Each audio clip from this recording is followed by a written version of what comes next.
マルコによる福音書10章32節から45節までの御言葉です。 예루살렘으로 올라가는 길에 예수께서 그들 앞에 서서 가시는데 그들이 놀라고 따르는 자들은 두려워하더라. 이에 다시 12 제자를 데리시고 자기가 당할 일을 말씀하여 이르시되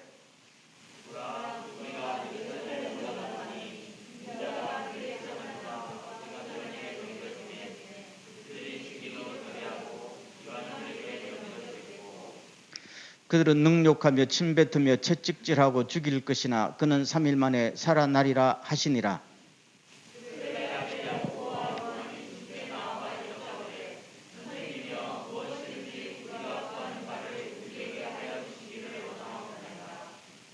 이르시되 너희에게 무엇을 하여 주기를 원하느냐?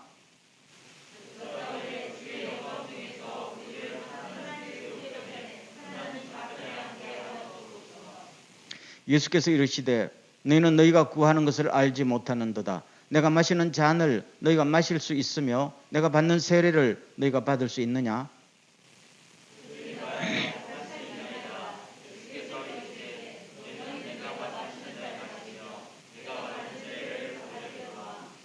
내 좌우편에 앉는 것은 내가 줄 것이 아니라 누구를 위하여 준비되었던지 그들이 얻을 것이니라.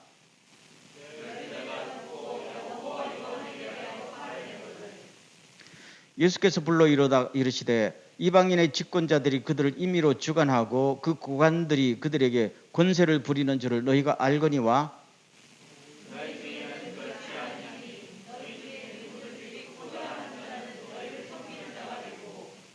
너희 중에 누구든지 으뜸이 되고자 하는 자는 모든 사람의 종이 되어야 하리라. 인자가 온 것은 섬김을 받으려 함이 아니라 도리어 섬기려 하고 자기 목숨을 많은 사람의 대생물로 주려 함이니라. 아멘. 오늘은 대강절이 시작하는 주일입니다. 여러분, 대강절 그러면은 예수님의 탄생을 기념하면서 기다리는 것이죠. 예수님께서 이미 탄생하셨습니다마는 우리는 탄생을 한 달 앞두고 기다리는 마음으로 지금 준비하는 그런 계절입니다.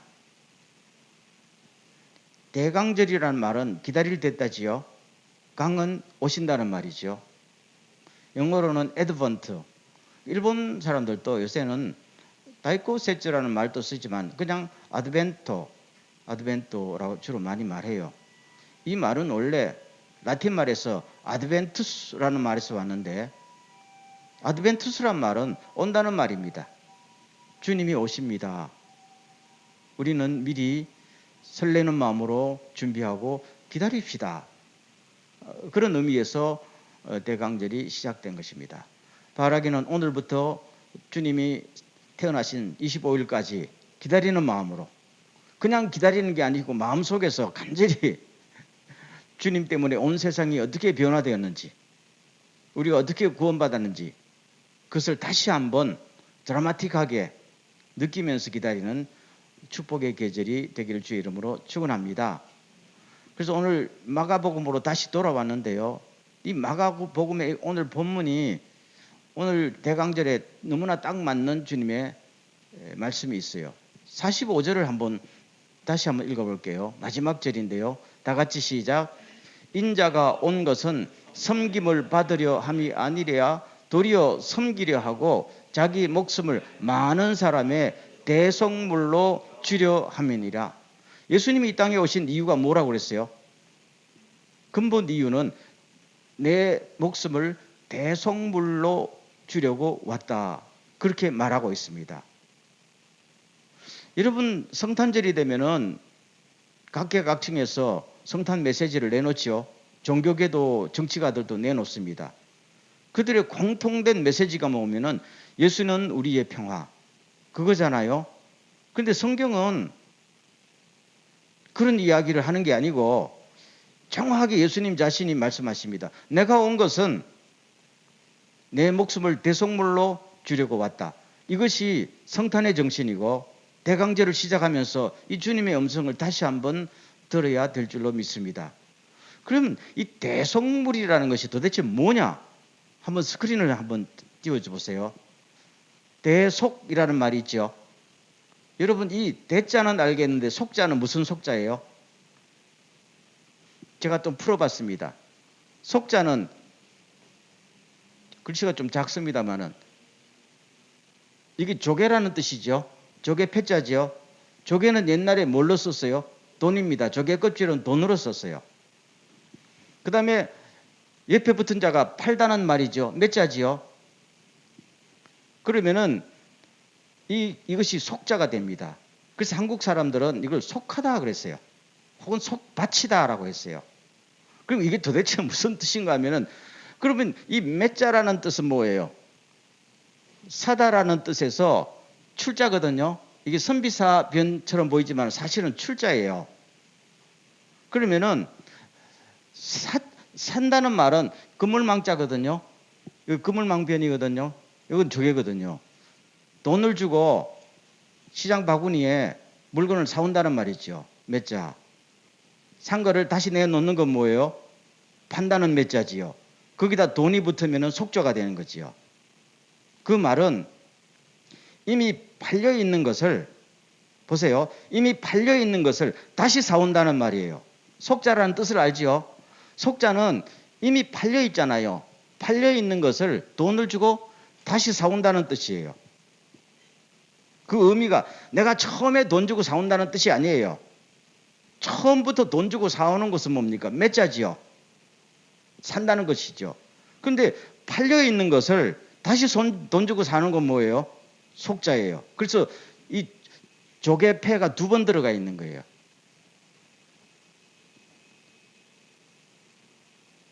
그래서 예수님께서 원래 이 헬라 말은 루트론의 말인데 똑같아요. 영어의 랜섬이란 말이나 이 속이란 말이나 똑같아요. 이걸 일본 사람들이 아가나이라고 번역하지요. 오늘도 이거 아가나이라고 번역하고 있어요. 혹은 미노시로킹을 내고 사왔다. 다 똑같은 말이에요. 그러면은 우리가 예수님 나는 대속물로 왔다는 것은 누구를 위한 대속물? 우리를 위한 대속물이지요.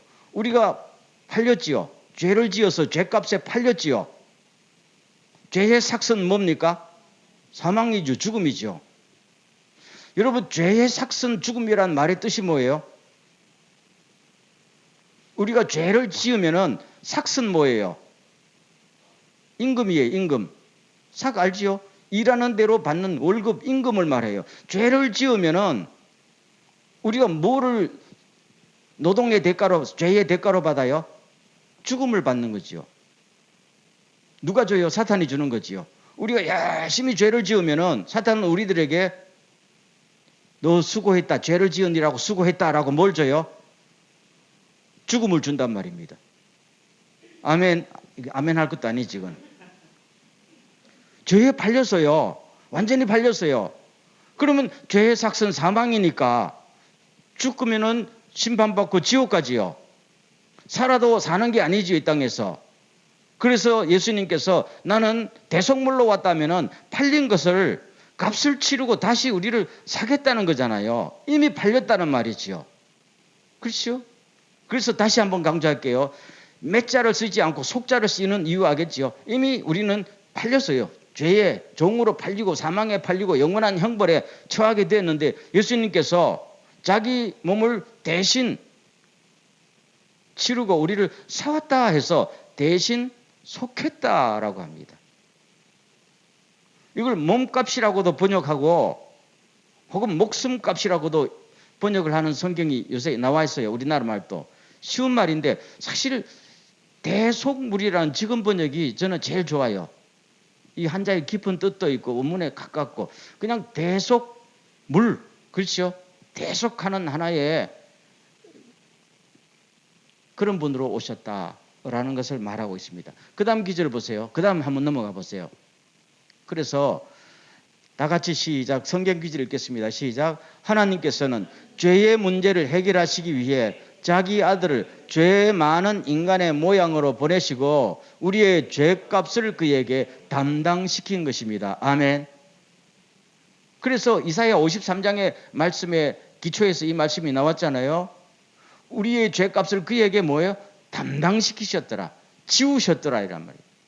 그래서 우리 죄 문제를 해결하기 위해서 하나님께 자기 아들을 죄인의 모습으로 보내서 우리의 모든 죄를 담당시키고 우리가 죽어야 할 자리에 예수가 죽고 우리를 다시 사왔다는 거잖아요. 구원했다는 거잖아요.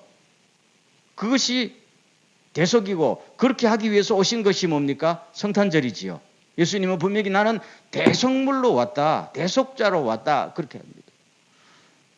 세례 요한이 예수님을 보자마자 보라 뭐라고 그랬어요? 세상 죄를 지고 가는 어린 용이로다. 정확하게 잘 본 거지요. 저분은 우리를 대신하기 위해서 오신 분이다 라고 이야기했잖아요. 오랫동안 구약에서 예수님의 이 대속, 십자가의 대속을 상징하는 게 뭡니까? 양을 잡아서 제사를 지는 거죠. 아무 죄도 없는 양을 잡아서 우리의 죄를 뒤집어 씌우고 너가 이제 내 죄를 뒤집어 씌웠으니까 네가 죽어라. 양이 죽고 우리가 사는 것이죠. 여러분 실제로 양을 잡아서 우리가 죄가 용서받을까요?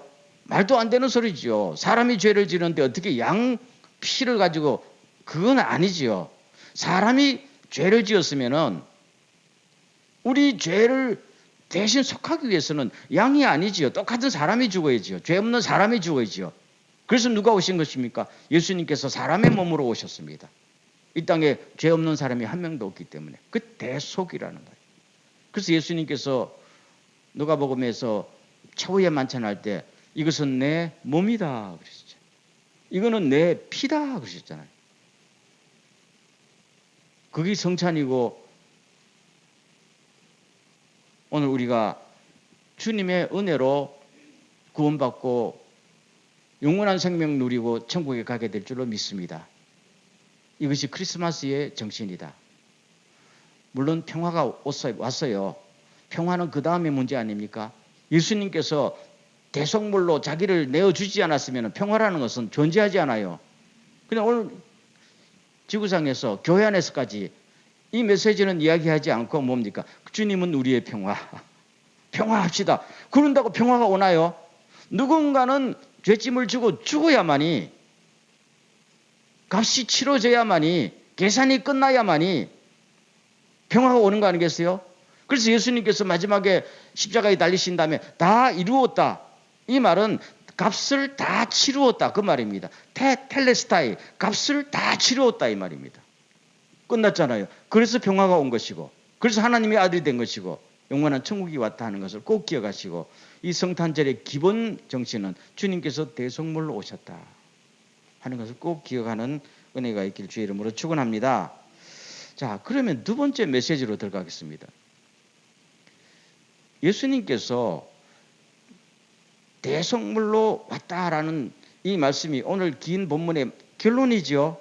그럼 그 전에 무슨 이야기가 나오는가 하면은 예수님께서 죽으시려고 예루살렘으로 올라가는데 제자들이 다투었다고 그랬죠. 누가 높은 사람이냐. 이걸 가지고 다투었다고 그랬어요. 그랬더니 예수님의 측근이라게 가깝다고 생각하는 두 사람이 나왔어요. 요한과 야고보. 요한과 야고보는 예수님의 이종사촌입니다. 제일 가깝지요. 피로 보면 최고 가깝지요. 그러니까 당당하게 어머니 가지고 데리고 나와서 치맛바람 일으키면서 나와서 이제 예수님께서 예루살렘에 가시면은 로마를 무너뜨리고 헤롯을 무너뜨리고 왕이 될 텐데 우리 아들 양날개로 붙여주세요. 그리고 그 아들들도 생각도 없는 아들들이 와서 우리도 그럴 자격이 있습니다. 이렇게 나왔잖아요. 그럴 때 예수님께서 무슨 말씀 하셨는가 하면은 보세요. 38절을 보시겠습니다. 예수께서 이르시되 너희는 너희가 구하는 것을 알지 못하는도다. 내가 마시는 잔을 너희가 마실 수 있으며 내가 받는 세례를 너희가 받을 수 있느냐라고 질문한 겁니다. 여러분 여기서 참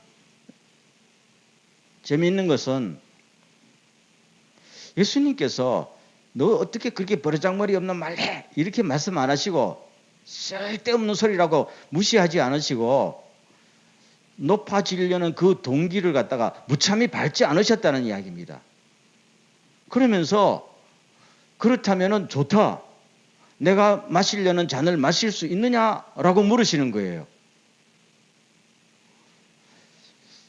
여러분, 저는 여기서 가만히 한번 묵상해 봤어요.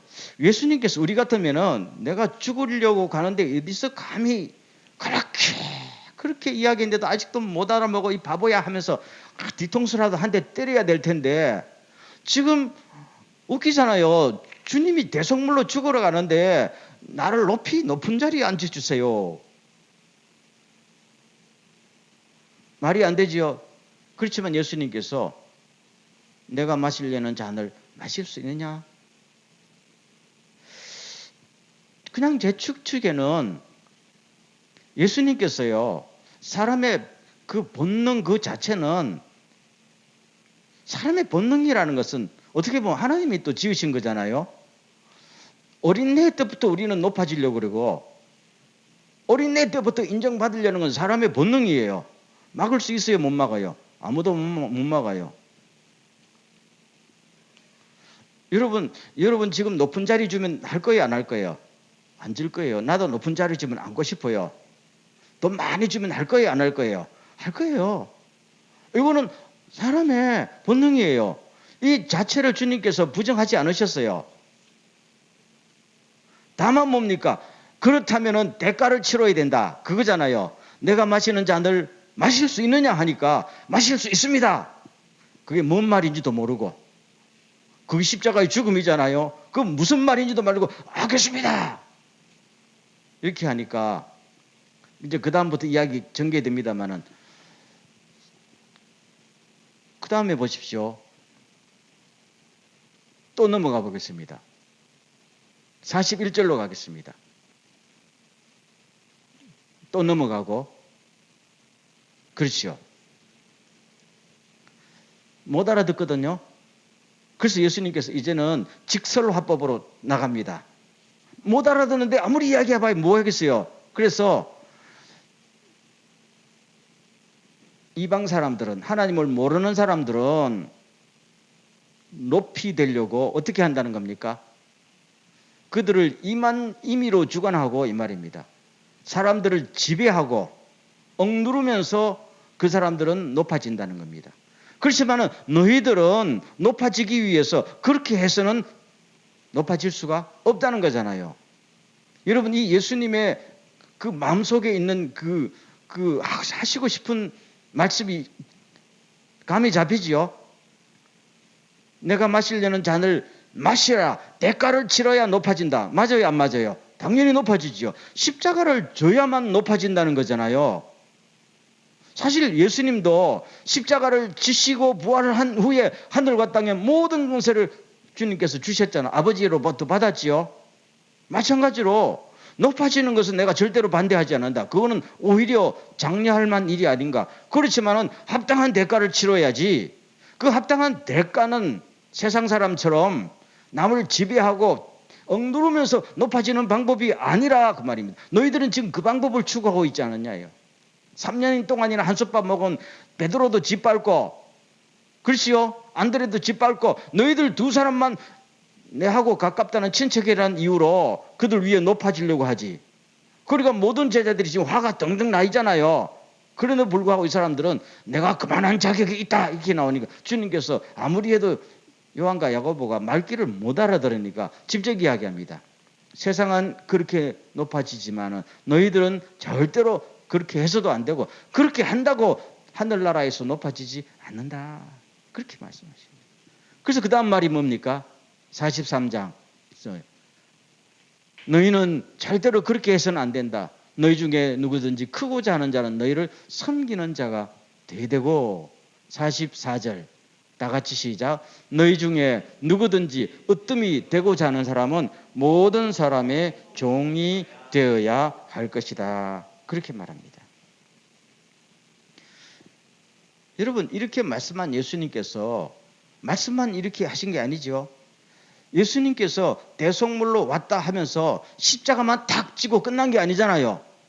대속물로 오신 예수님은 실제로 대속물로서의 삶을 사신 거 아니겠어요?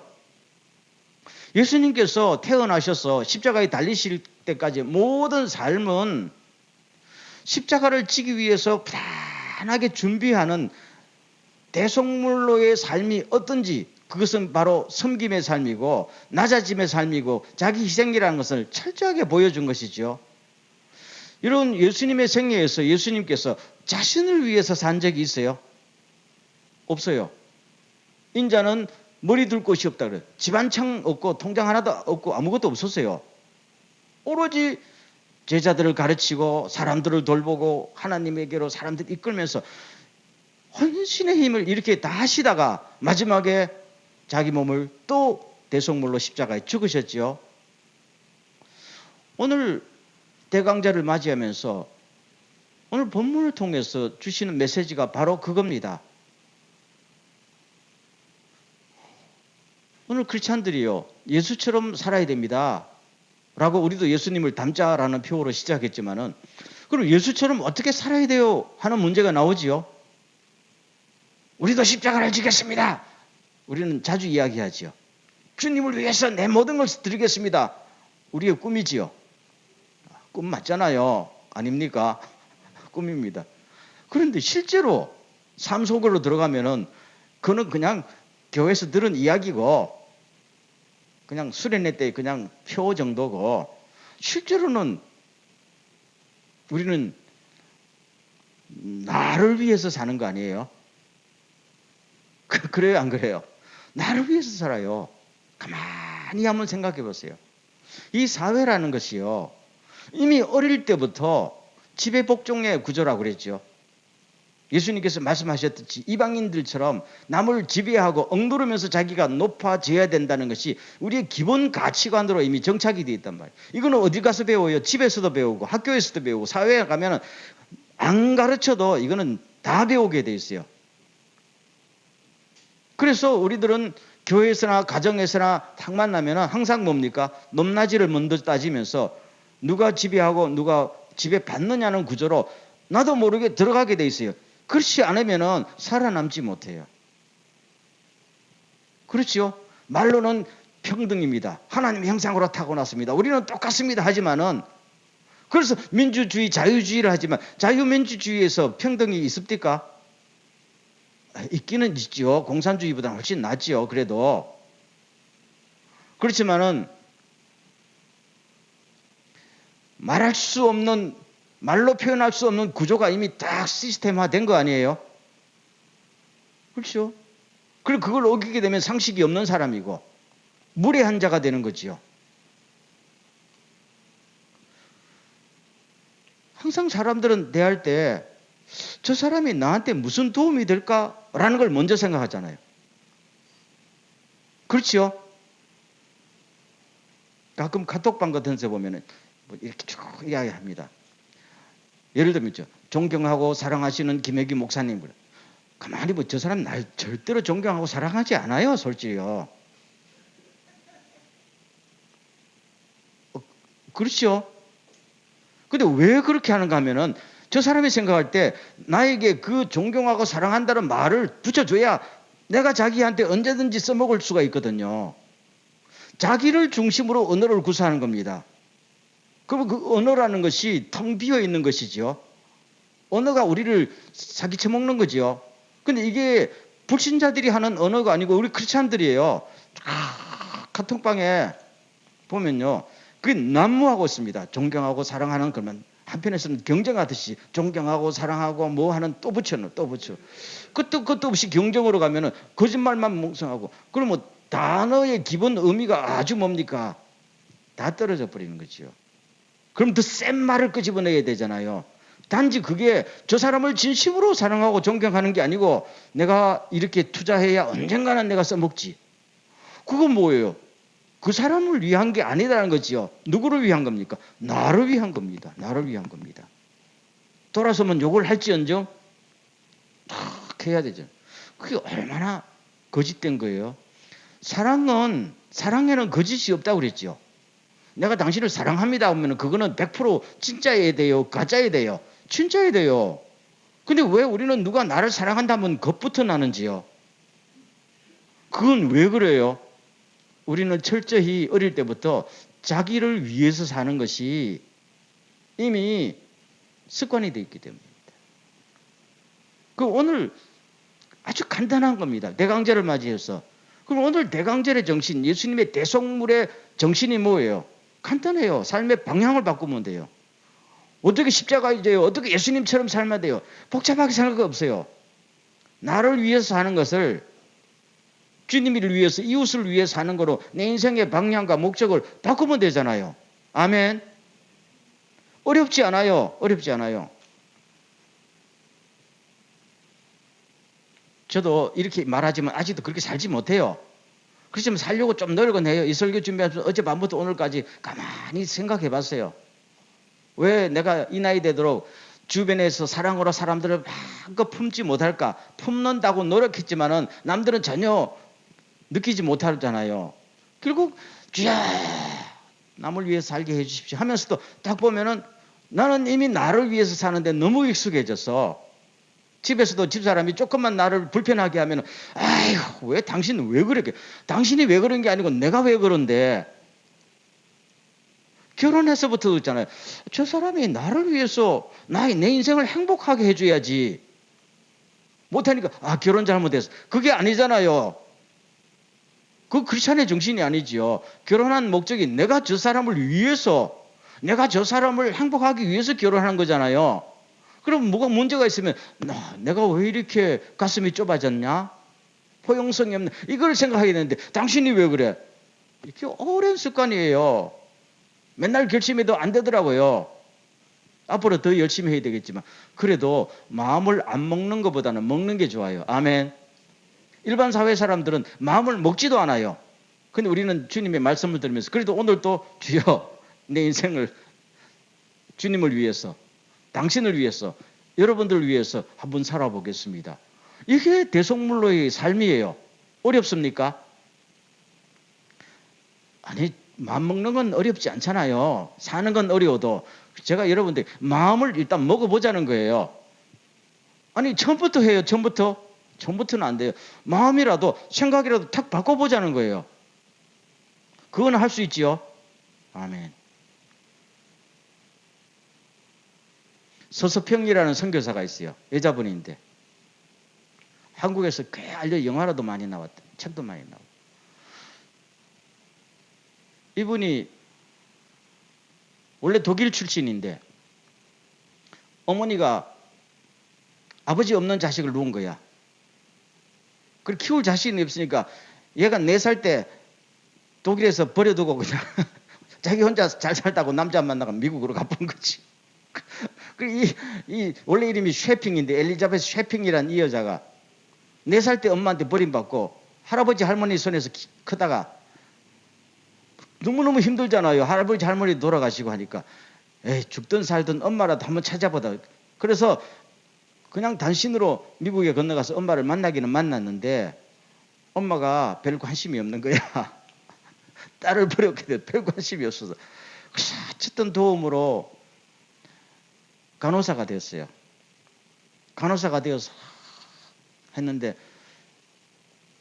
참 하나님의 은혜로 예수님을 진심으로 믿게 되었어요. 그래서 어느 날 소식이 들렸어요. 저기 조선이라는 나라가 일제히 합방이 되어서 길거리에는 고아들이 난무하고 병자들이 많고 가난해 그냥 나라가 풍지박신이 되었다라는 소리를 듣고 내가 조선에 가야지 하면서 자기가 평신도 의료 선교사로 지원을 했어요. 그래서 이분이 한국에 와서 광주로 내려간 거예요. 전라도 광주로 내려갔어요. 그때 나이가 32살. 인터넷 같은 찾아보면 아주 이쁘게 생겼어요. 근데 거기서부터 54살까지 22년 동안 광주에 그 병원에 간호사로 근무하면서 구아를 14명 거뒀어요. 딸 13명, 아들 하나. 그 다음에 남편한테 두들겨 맞고 소방 맞은 여자들을 43명을 또 품었어요. 옛날에 조선에 그런 게 많았잖아요. 그 옛날에는 남편한테 소방 맞으면 갈 데가 없으니까 사회에서도 안 받아주고 요새 같으면 어디가 직업이라도 구하지. 그때는 직업을 구할 수도 없어요. 그러니까 다 또 끄라는 거야. 돈이 있어야지요. 다른 선교사들은 목사, 선교사 또 유명한 사람이 오면은 후원금도 많이 가져오는데 배경도 없는 사람이 왔기 때문에 후원금도 없고 병원에서 일해봐야 그 본 것 가지고는 수십 명을 먹여 살릴 수도 없으니까 이리저리 하면서 결국 이분이 뭘 했어요? 자기 생활비를 다 쪼갠 거예요. 나중에 54살 때 죽을 때 여러 가지 합병증이 왔으면 주 원인은 뭡니까? 영양실조. 영양실조로 죽었어요. 그래서 나중에 장례를 치르려고 보니까 담요 한 장, 남아있는 게 담요 한 장, 옷도 다 헤어져서 없고 쌀 2홉, 동전 7개. 아무튼 전 재산이 그거였어요. 그렇죠? 그렇지만 장례할 때 수많은 나 환자들 도움받은 사람들이 어머니 하면서 장지까지 따라갔다는 걸 했어요. 지금도 그 많은 사람들이 그분을 갖다가 조선의 어머니라고 부르기를 주저하지 않는단 말이에요. 그럼 제가 그 이야기를 다시 한번 좀 묵상을 해봤습니다만은 이분이 처음부터 그렇게 살려고 온 건 아니잖아요. 이분도 때로는 유명하게 되고 싶었고, 그렇죠. 행복하게 살고 싶었고, 뭐 있었는데, 그래도 성령의 감동으로 처음에, 그래, 내가 부모한테 버림받았는데, 이 한을 풀지 않고, 오히려 버림받은 애들을 내가 키워주는 어머니 역할을 하겠다. 이게 예수의 정신 아니에요? 이걸 가지고 와서 하나를 키우고, 둘을 키우고, 셋을 키우고, 쫓겨난 여자들을 1명을 케어하고 2명을 케어하다 보니까 나중에는 뭡니까? 이 길로 계속 가게 되는 겁니다. 이 길로 계속. 그래서 제가 아까 처음에 그랬죠. 마음 먹는 건 할 수 있지 않냐는 거죠. 근데 이 여자분이 처음에 마음을 먹었기 때문에 가능한 거 아니겠어요? 그렇죠? 자기도 자기가 인생이 그렇게 비참하게 살 줄을 몰랐을 거야. 그렇죠? 그렇지만 나중에 비참해지면서도 내가 이게 행복하다는 걸 알았던 것이죠. 나이가 40살인가 돼서 다시 미국을 방문할 때 어머니를 3번째 만났어요. 근데 그 어머니도 참 모질고 대단하지요. 선교사 생활하다 왔는데 옷차림이 너무 추리하니까 딸 보고 이 거지 같은 게 내 딸 아니다 하고 다시 쫓아냈어요. 안 만났어요. 그러면서 돌아오면서 나는 조선인의 친구가 아니고 나는 조선인이다 하면서 여기서 뼈를 묻겠다. 다시 한번 결심하면서 죽는 날까지 섬겼다는 것입니다. 여러분, 처음부터 우리가 잘하는 사람 없단 말이에요. 그렇죠? 그리고 우리 삶 속에서 아주 간단하구나. 처음부터 주여 이 크리스마스의 계절을 맞이해서 대속물로 오신 주님. 우리가 그렇다면 주님처럼 대속물로 살아야 된다면은 처음부터 어떻게 대속물로 살아요? 할 수 있어요? 못해요. 그렇다면 처음부터 일단 마음이라도 먹고 가정에서부터 나 오늘 당신을 위해서 살겠어 라고 한번 마음을 먹어봐요. 주변에 옆에 한번 봐요. 저를 따르십니다. 오늘부터 좀 쳐다보고 이야기해요. 옆에 가족 아니라도 상관없어요. 우리 다 한 가족이나 오늘부터 당신을 위해서 살겠습니다. 기분 나빠요? 기분 나빴지요? 안 나쁘지요? 여러분 그렇게 살 자신이 있어요? 없지요? 상관없어요. 상관없어요. 단지 우리가 말을 뱉었지요. 말을 뱉는데 기분 나쁜 사람이 없다고 그랬지요. 그러면 여러분이 마음속으로는 그래도 내 인생을 예수 믿고 이렇게 살았으면 좋겠다라는 그 생각이 있는 거예요, 없는 거예요? 있잖아요. 아멘. 충분합니다. 처음부터 가는 거 아니에요. 그런 사람 존재하지 않아요. 그렇죠? 아까 그 서서핑 선교에서 처음부터 모든 마음을 먹은 거 아니에요. 그러니까 그렇게 살다가 점점 고난이 와도 이 길이 정말로 내가 인생이 보람이 있는 일이고 하나님의 축복의 삶이라는 걸 알면서 하나님께서 은혜를 더 부어주셨던 것이죠. 평생 나만을 위해 살아도 주님 앞에 갈 때는 아무것도 없지요. 저는 그런 분 꽤 많이 봤어요. 돈이 엄청나게 많은 사람들 죽을 때도 한번 가봤어요. 아무것도 없더라고. 아버지는 병원 특실에서 숨이 가탁가탁 넘어가는데 수많은 그 자녀들 친척들이 거기서 싸우더라고. 누가 빌딩을 차지하고 누가 토지를 차지하고 그때 싸움이 막 붙어 얼굴이 시뻘겋게 변해가지고 아버지는 또 헐떡헐떡거리고. 그래서 야, 세상에 뭐래요? 그 삶이 그게 성공이 아니잖아요. 아니잖아요. 그렇지만 그 셰핑 같은 사람 죽을 때 수많은 사람들이 어머니 어머니 하고 천국에 상급이 있는 것이죠. 그래서 여러분 오늘 이 말씀 이렇게 쭉 보면서 요한 1서 3장 16절 말씀을 제가 읽어드릴게요. 그리스도께서 우리를 위하여 자기 목숨을 버리셨습니다. 이것으로 우리가 사랑을 알게 되었습니다. 그러므로 우리도 형제자매를 위하여 목숨을 버리는 것이 마땅합니다. 따라하겠습니다. 이런 말씀도 성경에 있었나요? 있어요. 되게 좀 강한 말씀이죠.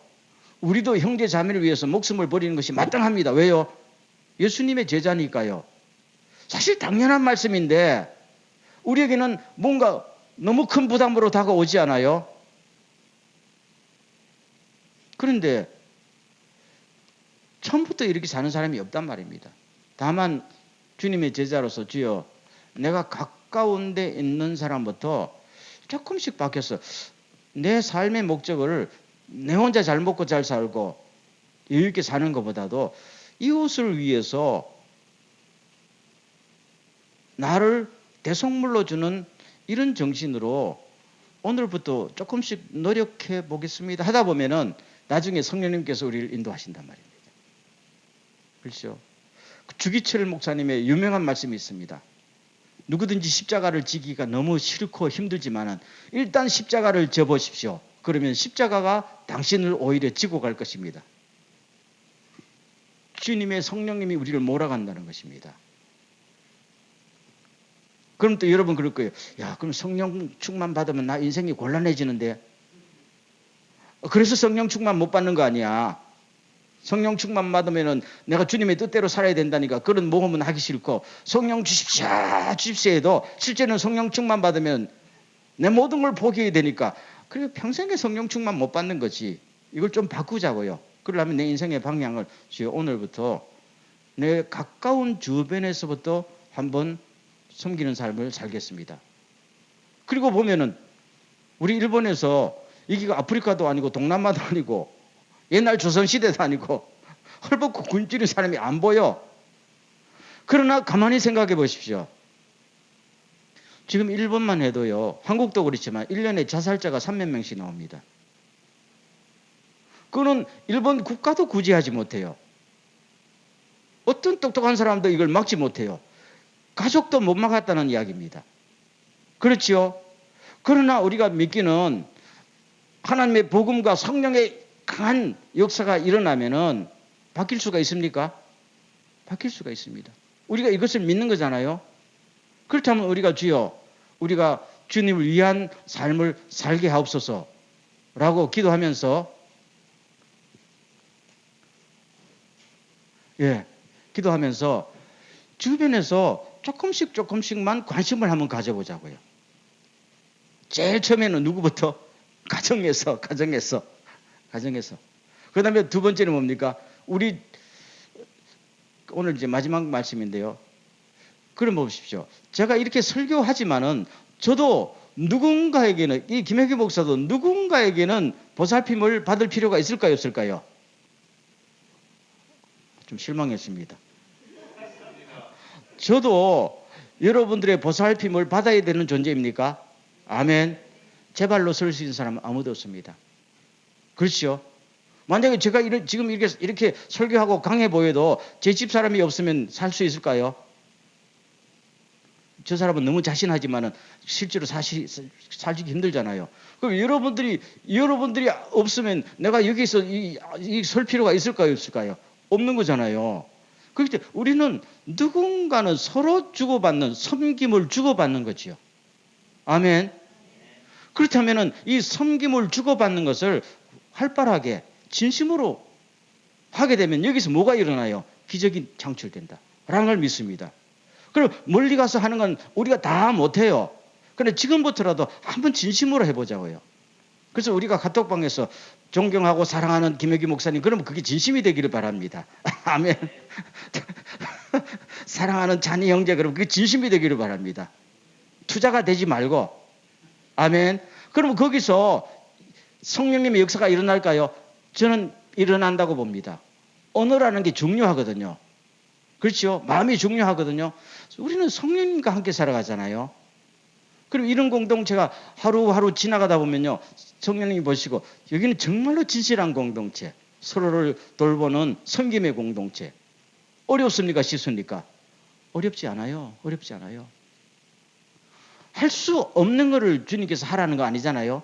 충분히 할 수 있는 것을 조금만 노력하면 할 수 있다는 것입니다. 그래서 저는 우리 가족들을 볼 때 참 그 모든 바탕이 지금 조금씩 다 되어가고 있는 걸 좀 느낍니다. 여러분 안 느껴요? 정말 느낍니다. 여기 와서 우리 사이에 큰 어떤 그 가식도 없고 그냥 맛배기로 만나는 거잖아요. 체면 차릴 것도 없고. 그렇죠? 또 제가 여기서 설교 잘하려고 홀리보이스를 내지도 않고 그냥 여기 하잖아요. 주님의 말씀 앞에서. 이것이 크리스찬의 파워입니다. 이것이 우리를 따뜻하게 하고요, 회복하게 하는 예수 그리스도의 정신이다 하는 것을 꼭 기억할 수 있기를 주 이름으로 축원합니다. 그래서